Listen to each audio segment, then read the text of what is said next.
એક તરફ સરકાર વિધાનસભામાં એવું સ્વીકારી રહી છે કે રાજ્યમાં શાળા છે જ્યાં છે પરંતુ એક જ શિક્ષક છે અને બીજી તરફ પ્રવાસી શિક્ષક અને જ્ઞાન સહાયક જેવી વ્યવસ્થાઓ દાખલ કરી છે। એટલે કે આજે વિધાનસભામાં જે મુદ્દો ઉઠાવવામાં આવ્યો એ મુદ્દો હતો કે શાળામાં શિક્ષકોની ઘટ છે। એટલે સવાલ એ થાય છે કે શિક્ષકો વિના ગુજરાત કેવી રીતે ભણશે।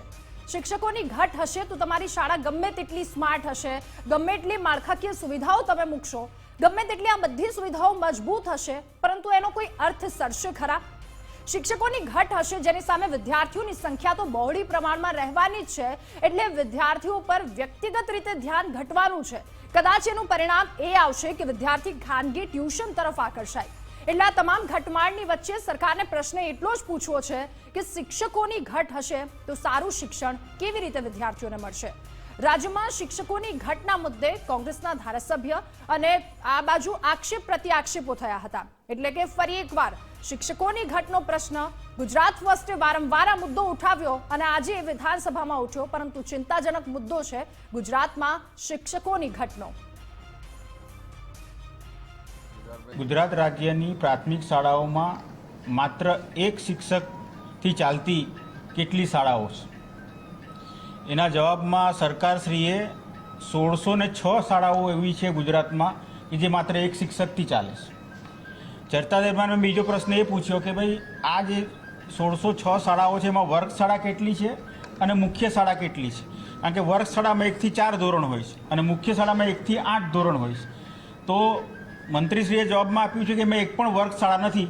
એનો મતલબ એ થાય કે 1606 મુખ્ય શાળા છે જેમાં 1 થી 8 ધોરણના વિદ્યાર્થીઓ ભણે છે અને એ માત્ર એક શિક્ષકથી ભણે છે। એટલે તમે પરિસ્થિતિ સમજી શકો છો કે આ શિક્ષણની કેટલી હદે શિક્ષણની સ્તર કથળી ગયું છે। જ્યાં એક શિક્ષક છે ત્યાં પણ કામગીરી ફેરફાર માટે બાજુમાંથી શિક્ષકો મૂક્યા છે વિદ્યાર્થીઓની સંખ્યા પ્રમાણે।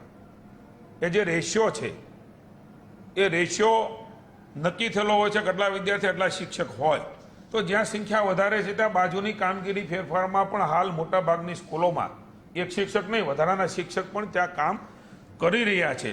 પણ જિલ્લા ફેરબદલી, જિલ્લા આંતરિક બદલી, જિલ્લા વિભાજન બદલી એમના કારણે એ જગ્યાઓ 1270, પુનઃ આપનો આંકડો આપું છું, 1270 જેટલી જગ્યાઓ આ પ્રમાણે ખાલી થઈ। એટલે થોડી સ્કૂલોમાં એ સંખ્યા દર્શાવે છે અને જિલ્લા ફેર બદલીની પણ જાહેરાતો જે પ્રમાણે સરકાર ભારતીય જનતા પાર્ટીની છે, ચાહે જવાબદારી એ કોઈ પણ વ્યક્તિને મળતી હોય, ભૂપેન્દ્રભાઈના નેતૃત્વ હતું ત્યારે નિર્ણય થયેલા છે। બધા જ નિર્ણયો સમયપત્રક મુજબ ચાલ્યા છે અને શિક્ષક પરિવાર પણ આજે ખુશ છે।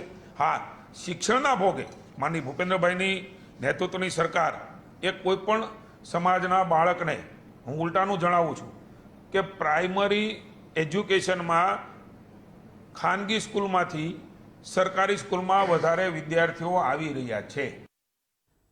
તો આક્ષેપો પ્રત્યાક્ષેપો કરવા, ગોળ ગોળ વાતો કરવી, એકબીજાના પર ટોપલા ડોઝ કરવો અને આ બધી જ વસ્તુ કરવા કરતા જે પાયાની વાત છે કે શિક્ષણને કેવી રીતે સુધારી શકાય, એ શિક્ષકોની ઘટ છે એને કેવી રીતે ભરી શકીએ, આના પર ચર્ચા કરવામાં આવે તો વધુ સારું રહેશે। શિક્ષણનું સ્તર જે કથળી રહ્યું છે એ ક્યાંક ને ક્યાંક ઉપર જશે।